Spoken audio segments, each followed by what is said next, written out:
Hello friends, welcome to our channel learning notebook. आज मैं आपके लिए लेकर आई हूँ हिंदी की एक बहुत मजेदार कहानी जिसका शीर्षक है शेख चिल्ली और सात परियां। तो आइए शुरू करते हैं। एक गरीब परिवार में शेख चिल्ली नाम का एक लड़का रहता था। वह पढ़ना लिखना बिल्कुल नहीं चाहता था। उसे सिर्फ दिन भर खेलना और अपने दोस्तों के साथ समय गंवाना अच्छा लगता था। तो एक बारी की बात है, एक गरीब परिवार था, उसमें एक लड़का था शेख चिल्ली। अब शेख चिल्ली के साथ प्रॉब्लम ये थी कि वो दिन भर सिर्फ खेलना चाहता था और अपने दोस्तों के साथ टाइम स्पेंड करता था और वो पढ़ना लिखना तो बिल्कुल चाहता ही नहीं था। तो इस तरह समय बीतता गया और वह बड़ा हो गया, किंतु उसकी आदतों में कोई सुधार नहीं आया। शेख चिल्ली की इस आदत से उसकी माँ बहुत परेशान रहती थी। अब इसी तरह जो टाइम था, जो समय था, वो बीतता चला गया। शेख चिल्ली पढ़ता लिखता नहीं था। वो दिन भर समय गवाता रहता था और इस तरह समय बीतता गया और वो बड़ा हो गया। और पर उसकी जो आदत थी, ये जो उसकी हैबिट्स थी, वो बिल्कुल भी चेंज नहीं हुई।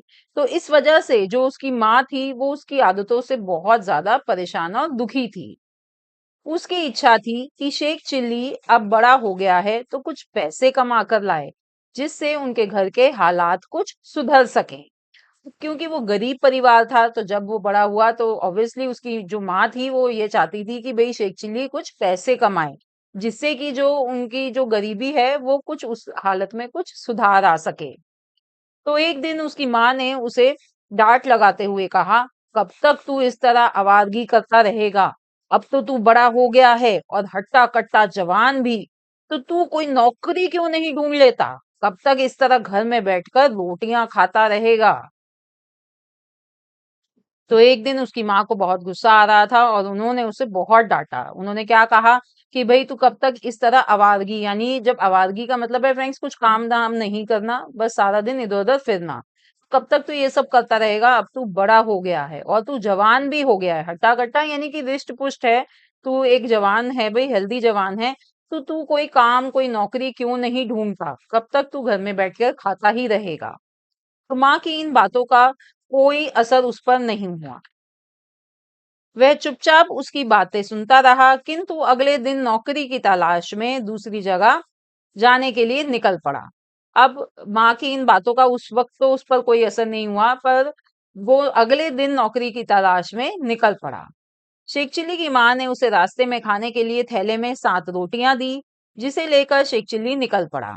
अब रास्ते के लिए शेख चिल्ली की जो माँ थी, उन्होंने उसको 7 रोटियां बांध कर दी, जिसकी भाई तू खा लियो खाना। आधा रास्ता तय करने के पश्चात शेख चिल्ली को भूख लगी। वह एक कुआं देखकर अपने थैले में से रोटियां निकालकर खाने बैठ गया। अब जब उसने आधा रास्ता तय कर लिया तो उसके बाद उसको भूख लगने लगी, तो उसने सोचा जो माँ ने रोटियां बांध कर दी थी वो खा लेता हूँ। तो एक कुआं दिखा उसको और वहां पर कुएं के पास अपने थैले में से वो रोटियां निकाल कर खाने के लिए बैठा। तो देखिए, जैसे यहाँ हमें दिखाई दे रहा है ये कुआं है। अब आगे देखिए, ये हमें परियां भी दिखाई दे रही हैं इस पिक्चर में। ये परियां कब आती हैं, क्या आती हैं, ये हम आगे कहानी में पढ़ते हैं। माँ द्वारा दी गई रोटियों को देखकर वह कहने लगा, एक खाऊं, दो खाऊं या सातों खा लूं? संयोग से उस कुएं में 7 परियां भी रहती थी। शेख चिल्ली की बातें सुनकर वे घबरा गई। तो माँ ने 7 रोटियां दी थी ना, तो वो 7 रोटियों को देखकर वो अपने आप से बोलने लगा कि मैं एक खाऊं, दो खाऊं, यानी एक रोटी खाऊं या दो रोटी खाऊं या सातों ही खा जाऊं। पर उस कुएं में 7 परियां रहती थी। जब उसने कहा एक खाऊं, दो खाऊं या सातों खा जाऊं, तो वो उन्होंने सोचा कि शायद ये हमें खाने की बातें कर रहा है। तो इसलिए वो शेख चिल्ली की बातें सुनकर घबरा गई। उन्हें लगा कि शेख चिल्ली उन परियों को खाने की बातें कर रहा है।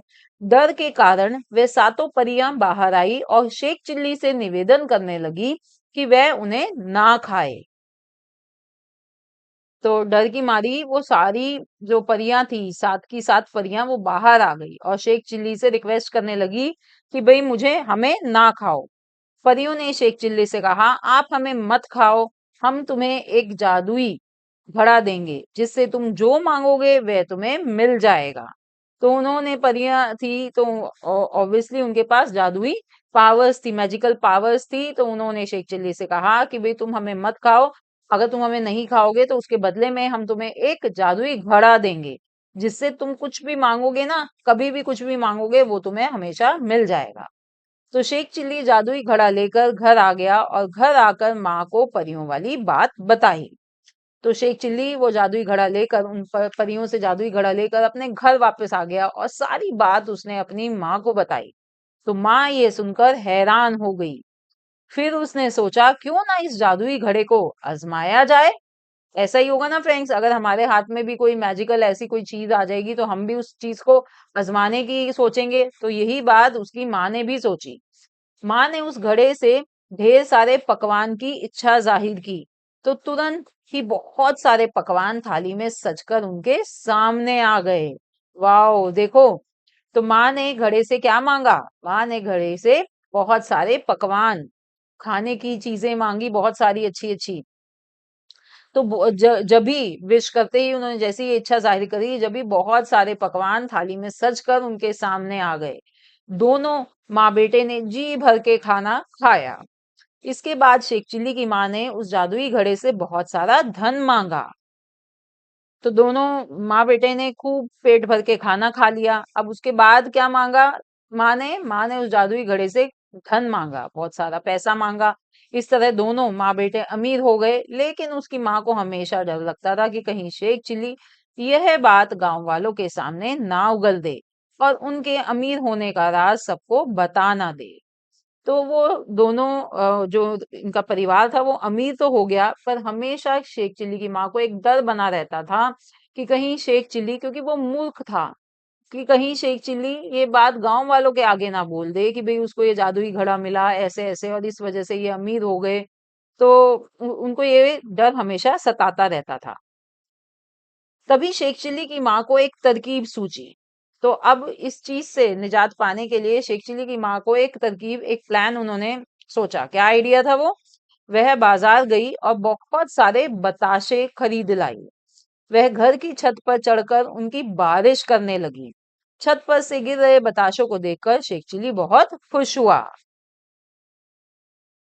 प्लान ये था कि शेख चिल्ली की माँ बाजार से बहुत सारे बताशे खरीद कर लाई।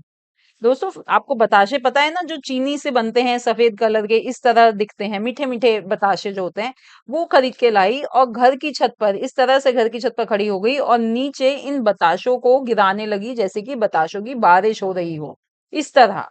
तो यह चीज बताशों की, बताशे जब ऊपर से गिर रहे थे तो शेख चिल्ली उनको देखकर बहुत खुश हुआ। उसको लगा कि ये बताशों की बारिश हो रही है और ये सब घड़े की वजह से हो रहा है। तो शेख चिल्ली को लगा कि भाई घड़े की वजह से ही बताशों की बारिश हो रही है। बताशों की बारिश तो पॉसिबल ही नहीं है, राइट? पर उसको लगा कि भाई घड़े की वजह से ये सब हो रहा है। अमीर बनने के बाद शेख चिल्ली और उसकी माँ का रहन सहन भी बदल गया। यह बात गांव वालों को खटकने लगी। वे लोग माँ से पूछने लगे किंतु उसने कुछ नहीं बताया। अब जब वो लोग अमीर हो गए तो उनका रहन सहन यानी रहने का तरीका, घर वगैरह, वो सब काफी कुछ उसमें बदलाव आ गए। तो ये बात जो गांव वाले थे उनको बड़ी परेशान करने लगी कि भाई ये इतने गरीब थे, ये अमीर कैसे हो गए। तो उन्होंने ये बात माँ से पूछी, पर माँ ने उन्हें कुछ नहीं बताया। तो गांव वालों ने सोचा कि चलो शेख चिल्ली से पूछ लिया जाए। तब शेख चिल्ली ने उन्हें परियों एवं जादुई घड़े की सारी बातें बता दी। यह सुनकर गांव वाले उसके घर गए। अब गांव वाले भी बहुत चालाक थे। जब माँ ने कुछ नहीं बताया तो वो शेख चिल्ली के पास चले गए और शेख चिल्ली ने उनको सारी बात बता दी, परियों वाली बात भी बता दी कि उनके पास एक जादुई घड़ा है, वो भी बता दिया। तो ये बात सुनकर सारे गांव वाले उनके घर गए, उसकी माँ से जादुई घड़ा दिखाने को कहा। तो शेख चिल्ली की माँ ने उनको बताया कि ऐसा कोई घड़ा उनके पास नहीं है। तुम्हें तो मालूम है कि मेरा बेटा दिन में सपने देखता है, ऐसे ही कुछ आप लोगों को बता दिया होगा। तो उस गांव वालों ने शेख चिल्ली की माँ से क्या कहा कि भाई हमें भी वो जादुई घड़ा दिखाओ जिससे कि तुम इतने अमीर बन गए हो। तो माँ ने कहा कि ऐसा कोई घड़ा नहीं है हमारे पास। तुम्हें तो पता है जो मेरा बेटा है शेख चिल्ली, वो तो दिन में सपने देखता है, कुछ भी बातें बता देता है वो तो लोगों को।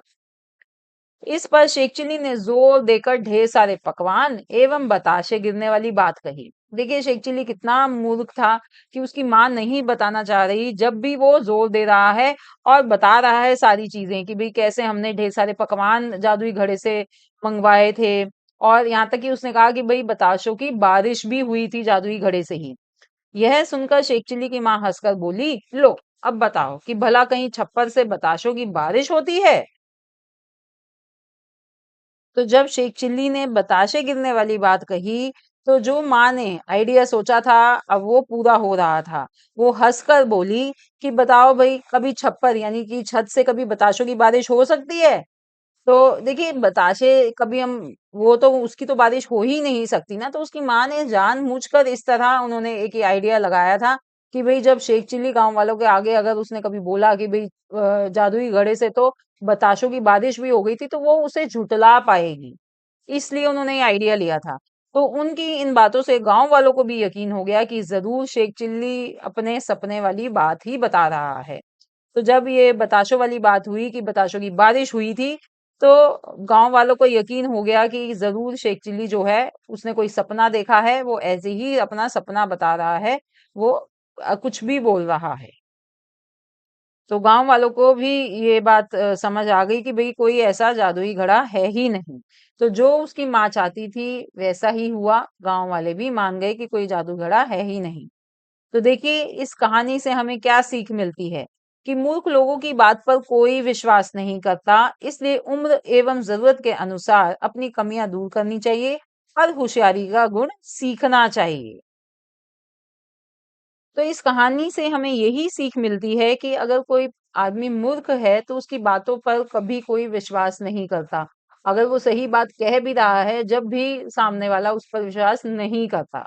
तो इसलिए ज़रूरी है कि हम अपनी एज के हिसाब से हम अपनी कमियाँ दूर करें। अब जैसे शेख चिल्ली बड़ा हो गया था, तो उसको रिस्पॉन्सिबिलिटीज़ लेनी चाहिए थी, पर उसने ऐसा नहीं करा। तो लोगों ने भी यही सोचा कि भई ये तो ऐसे ही सारा दिन इधर-उधर आवारागर्दी करता है, सपने देखता है, तो ये झूठ ही बोल रहा होगा। तो इससे हमें यही सीखने को मिलता है कि हमें उम्र के साथ-साथ होशियार भी बनना आना चाहिए और अपनी कमियों को दूर करना चाहिए और अपनी रिस्पॉन्सिबिलिटी को लेना चाहिए। सो फ्रेंड्स, ये थी शिक्षाप्रद हिंदी की कहानी शेख चिल्ली और सात परियां। अगर आपको ये कहानी और वीडियो अच्छी लगी हो तो इसे लाइक करना ना भूलें और हमारे चैनल लर्निंग नोटबुक को भी जरूर सब्सक्राइब करें। Thanks for watching, see in the next video, bye bye.